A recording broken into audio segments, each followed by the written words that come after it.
नागपूरच्या संविधान चौकामध्ये प्रधानमंत्री मातृत्व वंदन योजनेच्या जिल्हा समन्वयक रज्जू परिपगार या सहपरिवार आमरण उपोषणामध्ये बसलेले आहेत। 20 तारखेपासून आमरण उपोषणाला सुरुवात केली। 4 दिवस जिल्हा परिषद परिसरात राहिल्यानंतर पोलीस विभागाने त्यांना संविधान चौकामध्ये आणून सोडलेलं आहे आणि त्यांना कारवाईची धमकी दिलेली आहे। त्यांची मागणी एकच आहे की प्रधानमंत्री मातृत्व वंदन योजना जी आहे, ज्याच्या प्रधानमंत्री नरेंद्र मोदी यांनी मोठा गाजावाजा केला होता की प्रसूतीनंतर मुलगी झाल्यास आम्ही त्या लाभार्थ्यांना 5,000 रुपये देणार व ऑनलाईन पोर्टल करण्याकरता आशा वर्कर यांना 200 रुपये देणार। काही दिवस दिले, परंतु आज 3 वर्षापासून आशा वर्करच्या 200 रुपये प्रमाणे निधी हा करोडो रुपये आहे जो थांबवून ठेवलेला आहे। आशा वर्करला कोणताही निधी मिळालेला नाहीये आणि त्याला विरोध केला असता ही जी योजना राष्ट्रीय आरोग्य अभियान अंतर्गत येणारी जी योजना आहे, या योजनेला महिला बाल विकास विभागाकडे दिलेली आहे। परंतु विविध भागामध्ये काम करणाऱ्या या ज्या कर्मचारी जे आहेत, जे नागपूरमध्ये 2 आहेत, असं प्रत्येक जिल्ह्यामध्ये 2 कर्मचारी आहेत, तर संपूर्ण महाराष्ट्रातील 48 जी कर्मचारी आहेत, तर त्या 48 कर्मचाऱ्यांच्या महिला बालविकास विभागाकडे ही योजना दिल्यानंतर राष्ट्रीय आरोग्य अभियान अंतर्गत त्यांना सामावून घ्यायला हवं, परंतु त्यामध्ये सरकारने सामावून घेतलेलं नाहीये। मुख्यमंत्री देवेंद्र फडणवीस यांच्या बरोबर यांनी कित्येक भेटी घेतल्या आहेत। महसूल मंत्री चंद्रशेखर बावनकुळे यांच्यासोबत भेटी घेतलेल्या आहेत, राज्याच्या आयुक्त मॅडमला भेटलेले आहेत, राज्याच्या सचिवांना भेटलेले आहेत, वित्त मंत्र्यांना भेटलेले आहेत। तर विविध मंत्र्यांना भेटल्यानंतर त्यांनी जे काही पत्र त्यांना दिलेले आहे त्याची माहिती दिली आहे। त्यांनी रिमार्क दिलं का आम्ही काम करायला तयार आहोत हे सांगितलं। त्यानंतर यांच्याकडून दुर्लक्ष होत असल्यामुळे त्या न्यायालयामध्ये गेल्या आणि न्यायालयामध्ये त्यांच्या बाजूने निकाल आला, परंतु त्यांच्या बाजूने निकाल आल्यानंतर सुद्धा त्याची अंमलबजावणी हे शासन करायला तयार नाही आहे। या देशामध्ये लोकशाही आहे आणि या लोकशाहीमध्ये जे काही संविधानिक जे अधिकार कर्मचाऱ्यांचे आहेत त्या संविधानिक अधिकारानुसार ते कोर्टात गेले आणि कोर्टाच्या जे त्यांना जो निर्णय जो दिलेला आहे त्याची अंमलबजावणी करण्याचा अधिकार आहे शासनाचा, परंतु शासन ते करायला तयार नाही आणि त्यामुळे शेवटलं पाऊल म्हणून 20 तारखेपासून त्या आमरण उपोषणावर आहे। आज त्यांची स्थिती फार बिघडलेली आहे आणि नागपूरच्या मोठ्या संख्येमध्ये आशा वर्कर त्यांना समर्थन देण्याकरता इथे आलेले आहेत आणि यांची मागणी एकच आहे की त्यांच्या राष्ट्रीय आरोग्य अभियानाअंतर्गत त्यांचं समायोजन करावं। 7 महिन्यापासून त्यांचा जो पगार थांबलेला आहे तो त्यांना पगार देण्यात यावा। त्याचबरोबर 3 वर्षापासूनचा जो आशा वर्करच्या मातृत्व वंदन योजनेचा जो निधी आहे तो निधी आशा वर्करला वाटप करावा आणि सप्टेंबर महिन्यापासूनचे आशा व गटपोषकांचे जे केंद्राचा जो निधी आहे तो निधी सुद्धा लंबित आहे, तो निधी सुद्धा केंद्र शासनाने पाठवलेला नाही आहे आणि अशा स्थितीमध्ये कामगारांनी काम काय करायचे आहे। कामाच्या बोजा कामगारांवर मोठ्या प्रमाणामध्ये देण्यात येतो। आता SIRचं काम दिले आहे, BLO करता ताकीद देण्यात येत आहे, ऑनलाईनच्या कामाकरता सक्ती करण्यात येत आहे, विविध प्रकारच्या कामाची सक्ती करण्यात येत आहे, परंतु त्यांच्या मोबदल्याचं काय यावर ही निष्ठुर सरकार काही बोलायला तयार नाही। 3 दिवसापासून महाराष्ट्राचे मुख्यमंत्री देवेंद्र फडणवीस हे नागपूरमध्ये आहेत, विविध कार्यक्रमाला भेटी देत आहेत, परंतु इथे जे कर्मचारी आणि त्यांच्यासह परिवार आमरण उपोषणाला बसलेले आहेत, त्यांची स्थिती बिघडत चाललेली आहे, त्यानंतर सुद्धा त्यांच्यामध्ये माणुसकी जिवंत नाही आहे, ते इथे भेट द्यायला सुद्धा तयार नाही आहे आणि शब्द द्यायला सुद्धा तयार नाही आहे.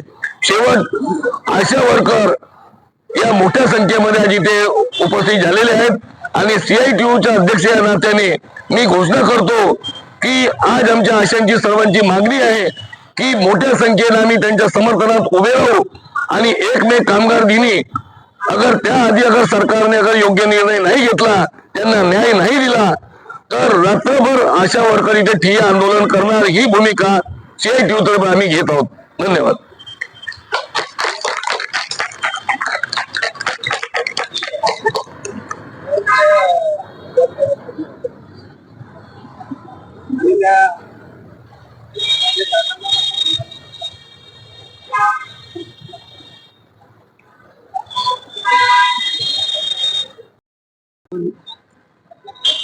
माझं नाव फुलन अशोक गुटके, UPSC नंदनवन दर्शन कॉलनी आणि आयटक युनियनचे शहरी आशांची अध्यक्ष आहे. मला रज्जू पगार मॅडम बद्दल मला काही बोलायचं आहे, त्याच्यासाठी मी त्यांच्या भेटीसाठी आपल्या काही 10-12 आशा घेऊन मी इथं पोहोचलेली आहे. आणि मॅडमची जी अवस्था आहे ती पाहून आम्हाला खूप वाईट वाटत आहे, कारण त्यांचे 48 कुटुंब बिचारे 7 महिन्यापासून त्यांचं पेमेंट नसल्यामुळे त्यांचे बेहाल झालेले आहेत आणि पगार मॅडमने खूप मोठा पाऊल उचललेला आहे आणि 8 दिवस झाले त्या संपावर आहेत बिन अन्न पाण्याने, तर त्यांची तब्येत सुद्धा हलावलेली आहे. शासनाने याची दखल घ्यायला पाहिजे. पगार मॅडमने स्वतःसाठीच हे सर्व काही केलेलं नाही आहे. जेवढे काही कामगार लोक आहेत त्यांना त्यांचा हक्क मिळायलाच पाहिजे. तिथं आशा असोत की आपले कोणतेही कामगार असोत की अधिकारी असोत की कुणी काय असो ना, काम करणाऱ्याला त्यांचा कामाचा मोबदला भेटायलाच पाहिजे. शासनाने जर 6-6 महिने जरी 7-7 महिने जर पेमेंट केलं नाही तर बाकीच्यांच्या कुटुंबांनी काय करायचं? उपाशी मरायचं का? शासनाला याची दखल घ्यायला पाहिजे. मॅडम आज 8 दिवस झाले इथं उपोषणाला बसलेले आहेत आणि त्यांची तब्येत एवढ्या हलवलेल्या आहेत. रज्जू पगार मॅडमने स्वतःसाठी नाही तर आशांसाठी सुद्धा खूप काही चांगलं काम केलेलं आहे. आशांचा सुद्धा 2022 पासून अजूनही आशांचा जो PMY चे फॉर्म भरलेले आहेत त्यांचे अजूनही आशांचे पैसे मिळालेले नाही आहेत आणि लाभार्थ्यांना त्यांचा लाभ मिळालेला आहे. मग आशांवर सुद्धा अन्याय आहे. त्याच्यासाठी आम्ही धावून सर्व आशा आज पगार मॅडमला सहकार्य करण्यासाठी आम्ही इथं जमलो आहोत आणि त्यांच्या पाठीशी आम्ही उभे राहू आणि त्यांना सहकार्य करू आणि त्या मॅडमचा बिलकुल त्यांच्या ज्या काही मागण्या आहेत त्या सरकारने चुपचाप त्यांच्या पदरात द्यावे. आणि आशांचे सुद्धा 7-7 महिने झाले पगार नाही झालेले आहेत. आशांचे सुद्धा ते हाल आहेत की छोटे छोटे मुलं आहेत आणि विधवा महिला आहेत, त्या मुलांचे सुद्धा खाण्याचे इतके वांदे आहेत, त्या महिला रडतात. आज आमच्या मीटिंग मध्ये एक महिला धडधड रडत होती. छोटे छोटे 2 मुलं आहेत आणि 6 महिने झाले तिच्याजवळ पैसे नाही आहेत. अशा महिलांनी काय करायचं? मग या शासनाने जसं यांनी भरती घेतले, जसे कामं करून घेतात, ऑनलाईन कामाची जबरदस्ती ऑनलाईन कामं करा आणि त्यांच्या ऑनलाईन कामाचे पेमेंट द्यायचं नाव नाही. मागच्या वर्षी ऑनलाईन कामं करून घेतली शासनाने आणि त्या ऑनलाईन कामाचे अजून सुद्धा अशांना पैसे मिळाले नाही. अजून यावर्षी सुद्धा तेच ऑनलाईन कामं चालू करायला लावले. एका फॉर्मचे 20 रुपये, एक कार्ड वाचले तर 10 रुपये. अरे केव्हा देणार तुम्ही? 4 महिने झाले अशा काम करत आहे तर तुम्ही ते पैसे त्यांना केव्हा त्यांच्या पत्रात देणार आहात आणि अशांना केव्हा तुम्ही त्यांना स्वयंसेवक करणार आहात आणि केव्हा त्यांना परमानंट करणार आहात? त्यांचं पूर्ण आयुष्य गुजरून गेलं. आज 60 वर्षाच्या आशा झाल्या, त्यांना घरी बसवलेलं आहे.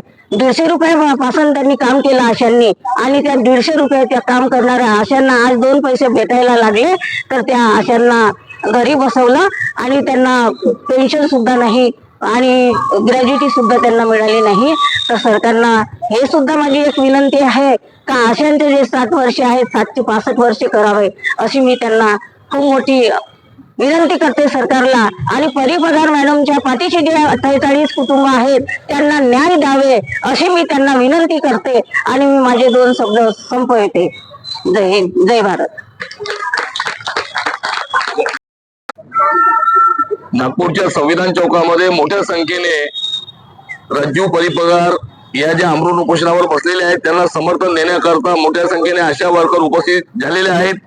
इथे CITUच्या पण आशा वर्कर आहेत आणि काही आयटकच्या सुद्धा आशा वर्कर आहेत.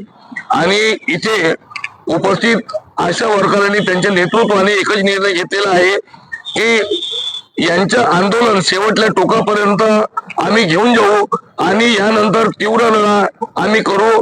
आणि या तीव्र लढा करण्याकरता CITU आणि आयटक या दोन्ही संघटना एकत्रितपणे या संविधान चौकामध्ये तीव्र लढा देतील आणि सरकारला नाकीनं आणून सोडतील. सरकारने त्वरित दखल घ्यावी आणि योग्य न्याय द्यावा हीच आम्ही CITU आणि आयटक तर्फे आम्ही मागणी करीत आहोत. आज या पवित्र ठिकाणी संविधान चौक मध्ये या रखरखत्या उन्हामध्ये आशा स्वयंसेविका आलेल्या आहेत आणि CITU तर्फे प्रीती मेश्राम जिल्हा महासचिव राज्य उपाध्यक्ष या रज्जुपरी पगार मॅडमच्या मागणीला धरून आम्ही आज त्यांना पाठिंबा द्यायला आलो आहोत. आणि या 2008 पासून आमच्या सोबत काम करत आहे आणि पहिल्यांदा ज्या जिल्हाधीश आलेल्या आहेत आमच्या सोबत आणि त्यांच्या कामामध्ये खूप पारदर्शिता आलेली आहे. आणि या प्रधानमंत्री मातृवंदना योजनेचं काम करत असताना त्यांच्यावर खूप अत्याचार झालेला आहे. त्यांना मानधन सुद्धा दिलं जात नाही आहे, त्यांना कामावर सुद्धा घेतलं जात नाही आहे. तर 1 मे कामगार दिवशी जर शासनाने त्यांचं ऐकलं नाही आणि त्यांना मानधन जर दिलं नाही तर आमचा आक्रमक जो पवित्र राहणार आहे तीव्र आंदोलनाचा इशारा आम्ही इथे देत आहोत.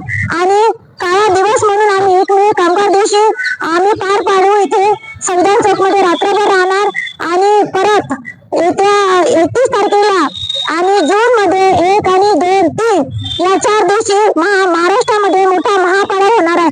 तिथे पण सर्व महाराष्ट्रातील सर्व आशा स्वयंसेविका सुपरवायझर सर्व कर्मचारी तिथे एकवटणार आहे.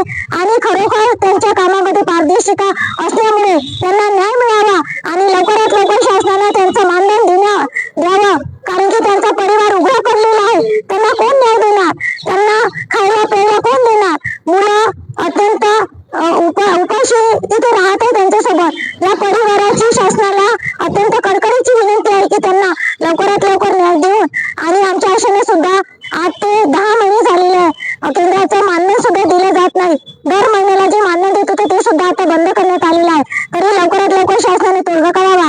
अन्यथा आता आम्ही जर शांत आहोत तर तीव्र आंदोलन सुद्धा करायला देणार नाही. एवढी भूमिका या पवित्र स्थानी आम्ही सांगत आहे शासनाला आणि लवकरात लवकर त्यांना न्याय द्यावा हीच आमची आग्रहाची विनंती आहे. धन्यवाद.